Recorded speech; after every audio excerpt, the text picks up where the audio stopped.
Dogworks Radio is sponsored by Alaska Dogworks. Check out their website at alaskadogworks.com. You can support this podcast on patreon.com/firstpawmedia. This episode of the podcast is brought to you by First Paw Coffee Company, specializing in private label premium blend coffee. If you're serious about coffee, you should check it out. First Paw Coffee's passion is high-quality, small-batch roasted coffee. They take the extra time to taste and get everything perfect before they release new blends.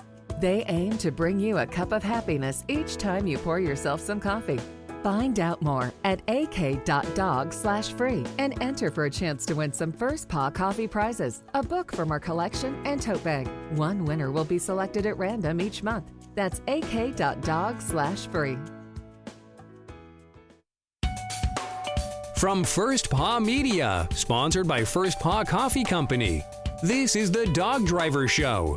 Visit our website at dogworksradio.com. Now here are your hosts, Robert Forto and Kourosh Partow. Hello and welcome everybody. This is Robert and I'm here with my co-host KP, and we are the Dog Driver Show, and we are doing a show from the Great Lakes Sled Dog Association Expo here in northern Michigan, and today we have a interesting guest. KP, who are we talking to? We have with us Johnn Molburg, a long-time musher, and him and his family, they've been involved in the sled dog sport for, I want to say, probably half a decade or half a century or probably more, and he is currently in Pennsylvania, originally from great state of New Hampshire. John, welcome to the show, and tell our listeners who you are and what is sled dog sports in your life. Well, thank you very much for having me.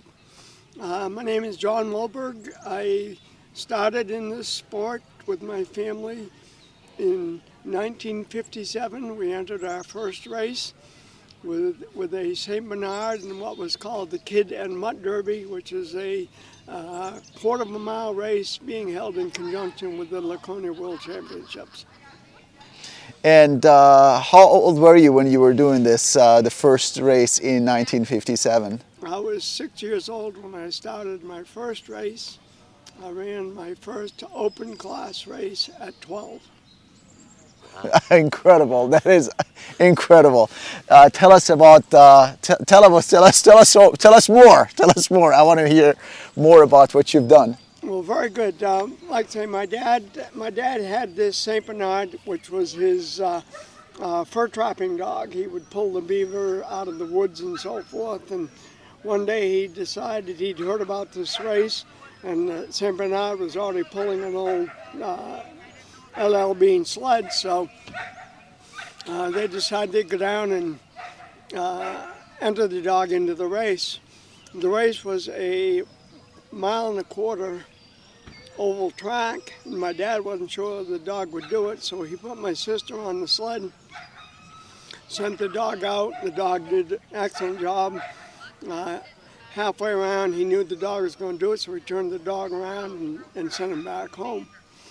The problem being is that on the day of the race, the dog was to negotiate the complete oval. When the dog got to the halfway point, he says, "Oh, it's time to go home." He turned around and went home. We got disqualified because we didn't complete the course. However, the cool thing was that Disney Production was filming a short. This is back in the days when they used to put shorts between reel changes in theaters. And they were doing a newsreel, and the cameraman had this massive camera, and the St. Bernard ran right up and put his nose on the camera until it totally blacked out, and it was seen all over the world. But that was we got disqualified from our first race.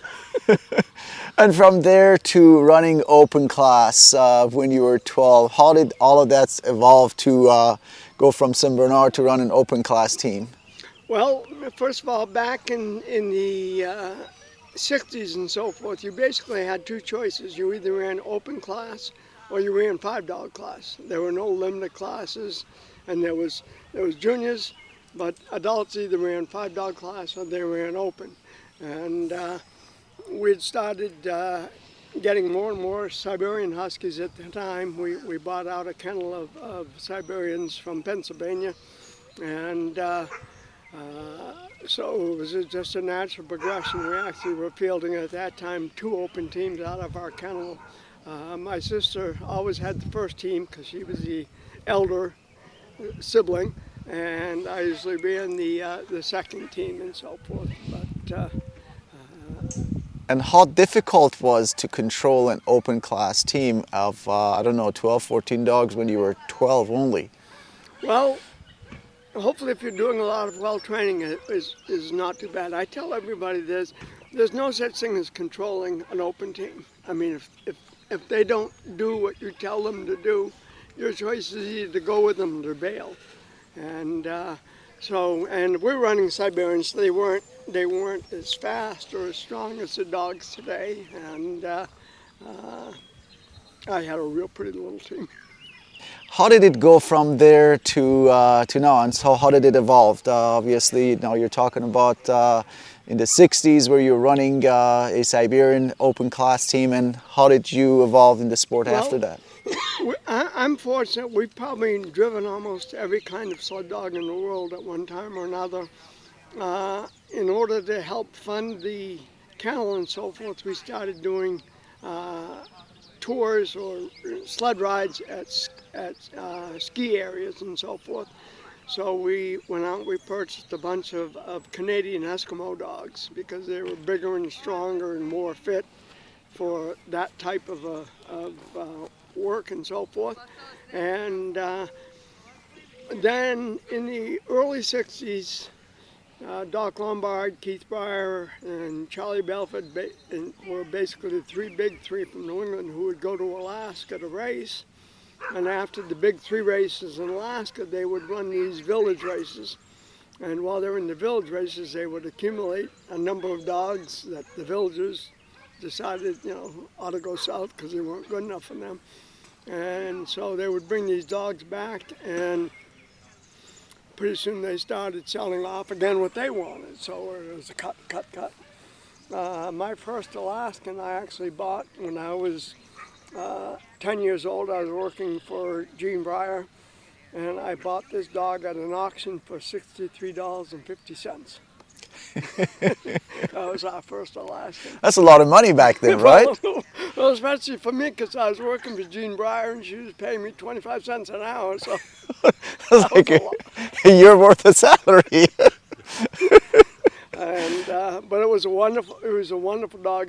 His name was Brandy, and I would hook him to my flexible flyer, and he would take me into town. I'd go buy candy, and then he'd pull me home and so forth. And in fact, I marched him in the parade with a Surrey when we marked Alaska's 5th anniversary as being a state. And so that's how long ago that was.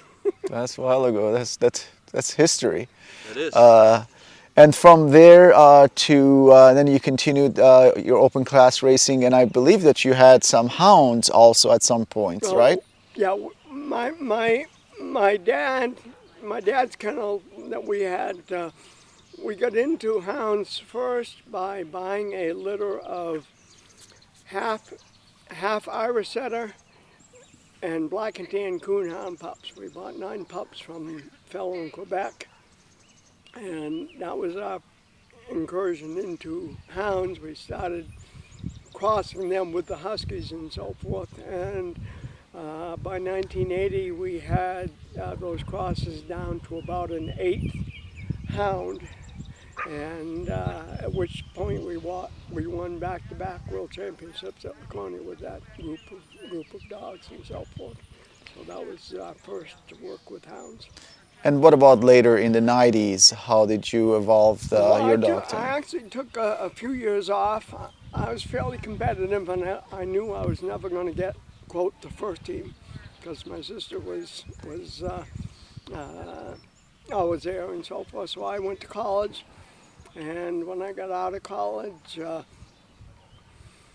my dad had received a call from a fellow in Pennsylvania who wanted my dad to train his Siberian Huskies. And at the time, my dad kept saying, no, I don't. He didn't want anything to do with some guy's pet store quality Siberians. And finally my dad said to him, look, he said, I'm just not interested. And the fellow says, well, I'll tell you what, he says, I have my own plane. How about if I fly up on weekends? Because my dad said, it won't do me a good to train your dogs if you don't know what to do with them. And the guy said, well, that's not really a problem. He says, I can fly up on weekends and you can teach me what I need to know. Well, at that point, my dad figured this guy had more money than brains. And there's just not enough of those in the world. And so he came up to meet with my dad, and I happened to be over there for dinner. I'm sitting there across the picnic table from this guy, and all of a sudden his eyes got real big, and he says, would you like to move to Pennsylvania? He says, I got a place you can live, I'll give you a job, and you can train my dogs for me. And this was in 1976. And at that time I was graduated from college. I was making $106 a week as a baker. And I said, my wife twisted my arm and we flew to Pennsylvania, and we've been there ever since. And how I got back into racing is I started bringing in my dad's cuts. I started with Siberians. We created a Siberian team, which we turned into a winning team. But I said to the owner of the dogs, I said, I said, okay, we've done it with Siberians, but it would be a whole lot easier if we did it with Alaskans, because I know They're faster. And so what I started doing is started bringing down basically my dad's cuts. Come October, he could see who the yearlings weren't going to be good enough to travel. So we'd send them to Pennsylvania with me, and I kept buying more and more of them and so forth, and that's how I get into serious competitive racing down here. And then we moved on to the European hounds. By then I was getting pretty well into open class racing. I was running upwards to 22 dogs at the time on a team, and started getting into the Eurohounds. I also started building sleds in the 80s just because I needed sleds, and feeding a kennel full of dogs, I didn't have enough money to buy what I wanted, so I started building sleds and learned that I was pretty good at it. And the sled business got so good that I ultimately had to retire. I had to choose either I was going to train an open team and race it, or I was going to build sleds. One Saturday morning I was walking up the train, and a little light went on my head. Back down there you can make money. Up here you don't make any money. And so I said, okay, that's it. I'm going to sell all my dogs, because I always promised myself that I wouldn't keep a kennel full of dogs and watch them die one at a time over the next 10 years. Because the dogs were excellent dogs. They were born to race, and they should be racing, and they should be breeding. So I went back down and was building sleds, and that little light went off. It's a dangerous light. I said, I could do skijoring. Now, I'd never been on skis before, but I said to myself, I was building a sled, well, it's not that much different from water skiing, and I've water skied before. So I went to a ski shop and I bought pretty high-end equipment. I decided not to get the very best equipment because it was fairly expensive and I wasn't sure how this was going to go. And so I headed to my first race. I'd not been on skis yet, and we were going to ski Saturday morning. So I said to my wife, I said, let's stop and hook up a couple of dogs just to see how this feels. I was skiing with 3 dogs on Saturday. And so we hooked up 2 dogs on a really nasty, icy trail. I fell 2 or 3 times. Actually, I fell 4 times. Didn't hurt. Every time I fell, the dog stopped and looked back at me and like, what the hell's going on? Because they're used to on a sled where you just go from start to finish. So being the optimist that I am, I get back into the truck. I said, okay, tomorrow I'm going to ski 4 miles. 4 times 3 is 12. If I fall less than 12 times, I'm making progress. And I actually, my goal the first day was to get out of the chute before I fell, because I didn't want to fall in front of the whole crowd. Which I did. I got out of the chute. I fell 3 times in the race. Was down on the ground a good bit of time, because one thing I'd forgotten is Well, didn't forget, I didn't hide it up on skis. You know, it's not like you can just stand up, especially when you got dogs tied to you. So I come flying into the finish line, and I said, oh, crap, I got to stop. I had no idea how to. So I had to bail right in front of the whole crowd after all that. But I ended up finishing second the first day, 52 seconds out of first. And I looked at the time, and I thought about how much time I'd laid on the ground. I said, if I can cut down my downtime, we can be pretty good at this. And so actually I did end up winning the race the second day, and so I won my first skijor race. And obviously skijoring, I decided with skijoring, I said I had to get in, I had to get good, and I had to get out, because I figured it was a young person's sport. But after skijoring for a year, what I found out is it's a dog person sport. Now, when you go to Europe, there it's a young person sport and a dog person sport. Yeah. But around here, especially early on, now skijoring is getting far more sophisticated now. But how I got into the Eurohounds is I contacted Partow in Alaskan because she was a skijor. And I started buying. By that time, I'd sold all my open dogs. I told my wife I'm going to sell all my dogs and I'm going to sell all my houses except 8, which was my way of telling her that I could keep at least 8 dogs. And it was probably 2 years before I filled all 8 houses, because when you're going to limit yourself to that number of dogs, they better all be good. Yeah. And so I'd buy dogs from Partow. I'd call her up. And I would say, Mari, I need 2 males for skijoring, and she was thrilled because she loves skijoring. Oh yes. And with what she was doing with sprint racing, then a lot of these big skijor dogs weren't exactly what she wanted. So each year I'd bring in 2 yearlings from Mari, and in order to keep my wife's promise, that meant 2 dogs had to leave the kennel. So I would all year decide who's gonna be cut this year, and because I was buying such good dogs, all the dogs were good. So in March I would post on Facebook, I have 2 leaders for sale, because I was gifted to be able to learn how to train leaders. So all my dogs led, and the money that I would get from selling those 2 dogs, I would just send to Mari and get 2 more dogs, and I did that for a number of years. Until I made the connection with Ken and Lori, because it was getting expensive to fly dogs down from Alaska. I was spending as much flying the dogs as I was Paying for the dogs. And so I started buying dogs from Ken and Lori, but that's pretty much where I finished my dog experiences with the Eurohounds. Yeah, it's interesting actually. It's a small world, because actually one of John's dogs ended up in my yard a few years ago, white big male called Bill. He was in my limited class team years ago. I don't know if you'd even know or not, but he was from our own lines actually, that John purchased, and then ended up in my yard. A very good wheel dog actually. John, how do you explain the evolution of the dogs from 50s to 2021 today? How did they evolve? Well, I would say that obviously the biggest reason they evolved was through the competitive racing scene. I mean, everybody's wanting to go faster, longer, and so they're always looking for that dog that can do that. And back in the 60s, you could win a race with Siberians going 15 miles an hour. 15 miles an hour today won't get you. No. Mostly it's going to get you caught. So it was the speed and the desire to find a dog that can go faster, longer, that brought the evolution. I mean, I was very intimidated when the Eurohounds came over with Ellis.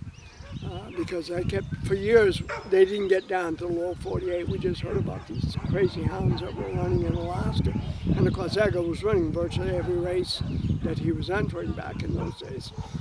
And I kept hearing about these hounds and how they're so fantastic that anybody can be a sled dog driver. Well, you know, if you're a competitive sled dog driver, the last thing you want to hear is there's a dog that makes everybody competitive. You know? So the first two Eurohounds I bought from Mari, they flew into JFK, and I went and picked them up, and they were excellent dogs. I was a little disappointed because they looked more like German Shepherds because they had a good bit of husky in them. And I was hooking up one day, and I had a squabble back in the team, so I yelled real loud in order to stop the disagreement. And when I yelled in my very loudest voice, and that's what you save it for is those times, those two hounds hit the ground. I mean, they just hit the ground. And I looked at them and I smiled. I said, cool. Not everybody can drive these dogs because if you don't know their sensitivity, you know, and I saw a lot of people, for instance, like young KB Ryer. I don't know if you ever met KB, but he was 6'8", big barrel chest, big voice. I mean, you know, he never needed a megaphone if he was on the other side of the acre there. He couldn't ride those hounds because he couldn't tone down enough because they're so sensitive. They're so sensitive. Actually, right now I'm wrestling with the newest evolution of these hounds, and it's what Ken and Lori are doing right now. What is the breed that they're experimenting with? Those are from my dog Zeba, who's actually standing right there. They're desert hounds, desert hound mixes, and we have them down to 8th or a 16th of percentage, and they are very sensitive too. Fast dogs. The reason I say I'm struggling with this next stage in the evolution because I look at those dogs and I just can't get comfortable with them. And the reason is pointy-headed dogs, and that's what I call them, pointy-headed dogs, back in the 70s and 80s were borzois. Oh yeah. And borzois either were very good or they were garbage. And the problem being with borzois is they all looked like they could go 100 miles an hour. So you would identify which ones were good and you'd keep those. And you'd sell the rest to somebody who didn't know what they were getting because they thought they were buying a dog that can run 100 miles an hour. But I always blamed the failure of the borzoi and the fact they got pointy heads. They got no room for attitude. For brains. And that's why I have this aversion. I mean, I would, if I were still in dogs, I would certainly want to try those dogs. Although for skijoring and limited class racing, I don't know if the dog, I don't know if they're size enough or muscle enough. I've been looking at all these dogs and trying to figure out how they would muscle up in order to be a limited class dogs. John, we touched briefly on your sled dog or your sled building business, and you said you've been involved with that for many years. I remember your sleds from back in the day as well. Sleds have changed a lot over the last few decades too. You know, back when I started in the early 90s, everybody was still running the wooden sleds, and now everybody's running the fancy metal and graphite and all that. What do you think about the evolution of not only sleds, but the equipment in all of these years that you've been doing this? And maybe tell us a little bit about your sleds before we go. Yeah, so sled evolution has been dramatic. I refer to the sleds of today as high-tech sleds. And I get people all the time ask me, when are you going to build a high-tech sled? And I say, I don't have any interest in building a high-tech sled. To me, that's factory work. Drilling holes, bolting together. So I like working with wood. If I were to buy and drive a high-tech sled, I'd probably buy a Dandler, just because it looks like it would be the easiest to drive and so forth. Obviously, the faster your speeds are, the more you've got to have a sled that you can drive. Now, I took a lot of pride while I was racing and driving my own wooden sleds to see how many of the high-tech sleds I can build, because the bottom line is the sleds really are not going to make the difference. It's the dogs that are going to either win you the race or not. Sleds might make it a little bit easier, but what I did is I copied my ultralight racing sled, I copied after a Steve Bergman sled that I saw from Minnesota. I watched Don Beland in a race, and I was out at Saranac Lake, and it was kind of a little bit of a bumpy trail, and I watched him go by me, and I watched his runners just undulate over the bumps, and I said, wow, that's cool. And so I modded my Stardust.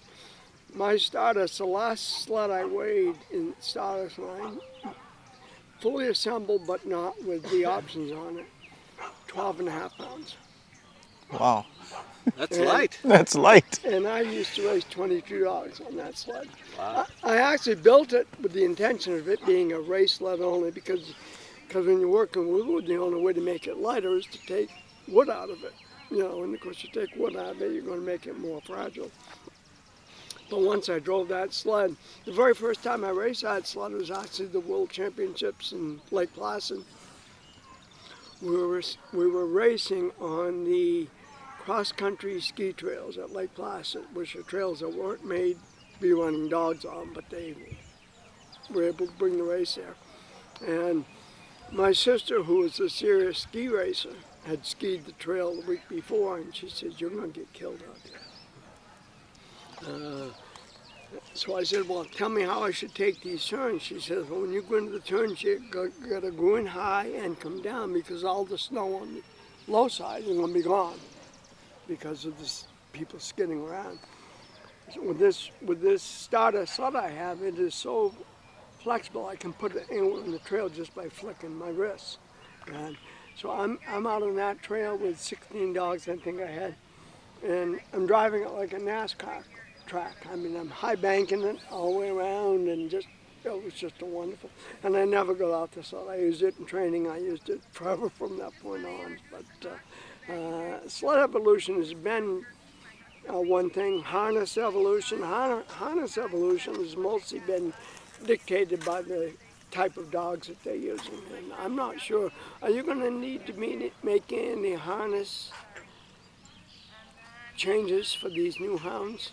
Obviously they're slighter, but the same harness still works a small size. We use the same harnesses, a little bit of tweaking around their neck. Their necks are a little bit narrower, but overall the same concept for the harnesses also, definitely. John, before we run out of time, I am really interested in asking the question I ask all of our guests before we end each show. There's a lot of history with you. You've been around for a long time doing this.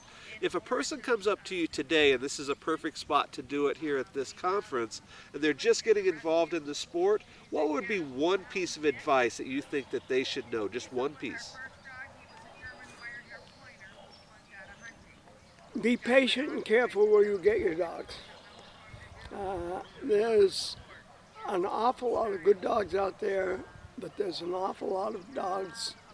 I mean, don't buy $50 dogs. If you buy a $50 dog, you're going to get a $50 dog. One thing I learned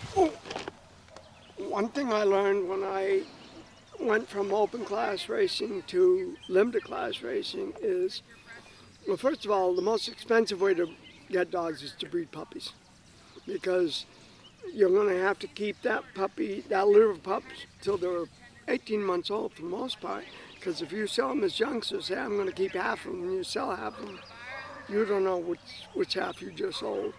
What I learned is that there are so many good dogs out there, and you go to someone like Kourosh. Well, you're probably not a good example because you do limited class, but I would go to somebody like Ken and Lori, who they're specializing in open class racing. They want open class dogs, but they're producing a litter of dogs. And well, the first time I met Ken and Lori, I was looking at this beautiful little dog that he and I fell in love with each other just by looking at each other. It was a strange story, but at any rate, she says, "Well, he's for sale. He's way too big for us." I'm looking at this little dog. But I mean, they were so focused on the size of dog that they wanted. But these are all world-class dogs that they're breeding. So, I mean, that's really, they have been the keys to my success, is Ken and Lori and Mario, because I was buying, I referred to them as, I'm buying a diamond and all I have to do is finish it, because the dog is already there. All I have to do. In fact, Well, I bought my last dog from Ken and Lori. I bought a dog named Walter. You know Walter. Mm-hmm. And I was scared to death because by then I'd been doing this whole buying the puppy dog thing for about 5 or 6 years. And when I got Walter, he was 12 weeks old. And I was scared to death. I said, boy, if I screw this dog up, it's on me. But it'd been so long since I trained a puppy that I wasn't sure that I remembered how to do it. But Walter was just the most amazing dog I ever owned. And I've been blessed to have lots of amazing dogs, but Walter was by far my special. KP, I don't think we've ever heard if you buy a $50 dog, you're going to get a $50 dog. That's great advice. John, thank you very much. KP, anything for close? John, wanted to thank you. It was a pleasure to listen to you from ski. You know, he actually did it backward from open class down to skijoring. Right. Usually, Well, I never really thought about it. you usually have it from skijoring. And being outdoors today with all these people here doing our show outside, it's really, really fun. I really enjoy chatting with you and listening to your stories. Thank you for being with us, and good luck for the rest of the season. Thank you. On behalf of our guest today and my co-host KP, this is the Dog Driver Show. We will talk to you guys next time. Goodbye. From First Paw Media, this is the Dog Driver Show. We hope you enjoyed this podcast, and we invite you to subscribe in Apple Podcasts, Spotify, Stitcher, or wherever you get your podcasts. You'll find a link on the episode notes. You can tap or swipe on the episode cover art, and you can see some offers from our sponsors. You can support our show by supporting them. If you like what you have heard, we would love it if you could give us a 5-star rating and tell your friends how to subscribe too. Your hosts are Robert Forto and Kourosh Partow. Our producer is Robert Forto and created for First Paw Media. Did you know that Alaska Dog Works trains service dogs for those in need throughout North America? Each and every service dog that is trained through the Lead Dog Service Dog Program and Michelle Forto and her team has an individual training plan. We train for autistic, mobility, psychiatric, and PTSD for our soldiers for service work. If you know of someone that may need a service dog, please take a moment and check out Alaska Dog Works on social media and at alaskadogworks.com.